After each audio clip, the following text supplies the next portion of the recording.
You are the most beautiful boy anyone in Tenochtitlan has ever seen. And that is the worst thing that could ever happen to you. You don't know that yet. You are young, strong, your skin unmarked by scar or sickness. When you walk through the great market, people forget what they were saying. Mothers point. Warriors nod. You have spent your whole life being told your face is a gift from the gods. They were right.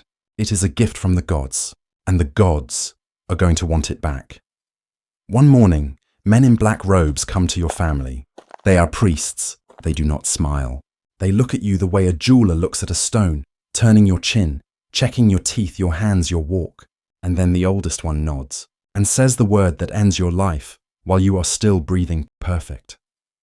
They take you to the temple, and there they do something no one has ever done to a commoner. They begin to turn you into a god. They paint your body black, the color of Tezcatlipoca, the smoking mirror, god of night, of fate, of rulers. They hang gold from your ears and jade at your throat. They give you the finest cloak in the empire. And then they teach you to be divine, how to speak like a lord, how to sing, and how to play the flute. For a boy who made sandals beside his father, this is a dream you could not have invented. You eat food emperors envy. You sleep on woven blankets. 8 attendants follow you everywhere, watching your every need before you feel it yourself. And when you walk through Tenochtitlan, now the people do not stare anymore. They bow, not to you, to the god living inside your skin. For the first time in your life, you think maybe the gods did not curse me. Maybe they chose me. But there is a rule to being a god. A rule no one says out loud because they do not have to. You already know it. Everyone knows it. You have 1 year. Exactly 1 year. From the day they paint you to the day they kill you. This is not a punishment. This is the honor. The Aztecs believe the gods tore themselves apart to create the world, that the sun only rises because the gods bled for it, so the debt must be repaid, in blood, in the most perfect life they can find. That is why they chose the most beautiful boy in the empire.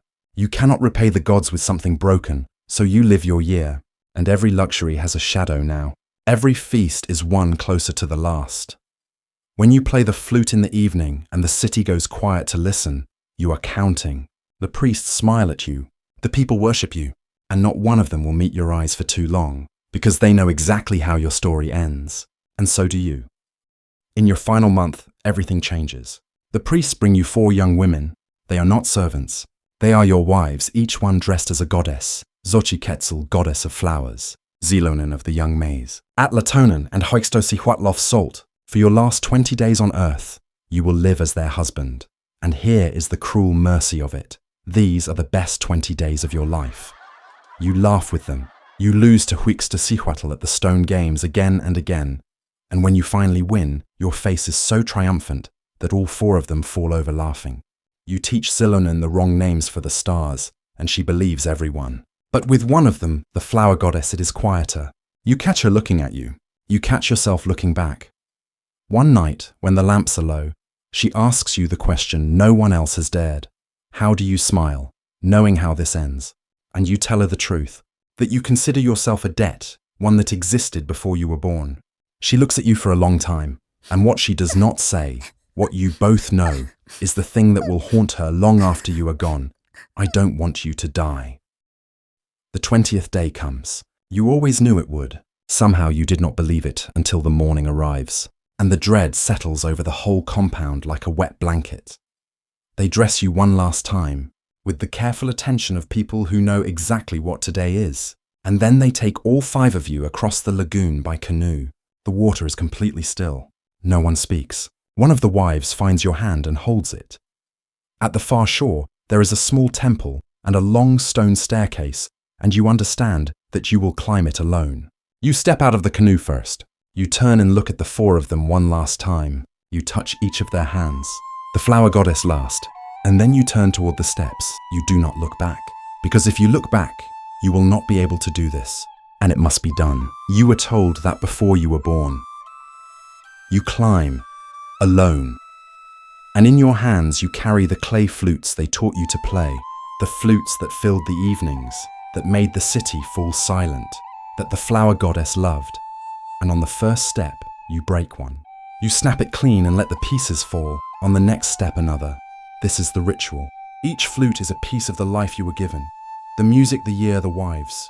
the boy who made sandals with his father, and you leave it all on the stairs behind you, one broken piece at a time. By the time you reach the top, your hands are empty. You have nothing left. That is the point. You arrive at the summit exactly as you came into the world with nothing. The priests are waiting. The stone is there. You lie down on it yourself. No one has to force you. And you look up at the same stars you renamed for a girl who is standing at the bottom of these steps, watching, unable to follow you. The obsidian knife comes down, and the most beautiful boy in the empire repays the debt. Down at the foot of the steps, the flower goddess does not scream. The goddess does not grieve, she has been trained not to. She turns, and she goes back to her temple, and she lives. And somewhere across Tenochtitlan, that same day the priests are already looking, watching the market, turning young chins, checking teeth, because the debt is never paid in full. It only comes due again next year. Right now, somewhere in the empire, there is a boy laughing, unmarked beautiful, who has no idea that the countdown to his own year has already begun. This is not a story that happened once. It happened every single year, for as long as the empire stood. A perfect boy, a year as a god, a staircase and a handful of broken flutes, and here is the part that should stay with you. 500 years later, we know this ritual is real, not from legend, but because the Spanish who destroyed the Aztecs wrote it down, in detail, exactly as it was. The breaking of the flutes is real. It happened to a real young man, whose name no one thought to write down. They remembered the god. They forgot the boy. They told him it was an honor. Maybe in his last moment, looking at the stars, he believed them. But you and I know the truth.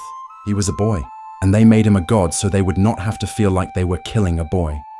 Subscribe, and remember the ones history only remembered as gods.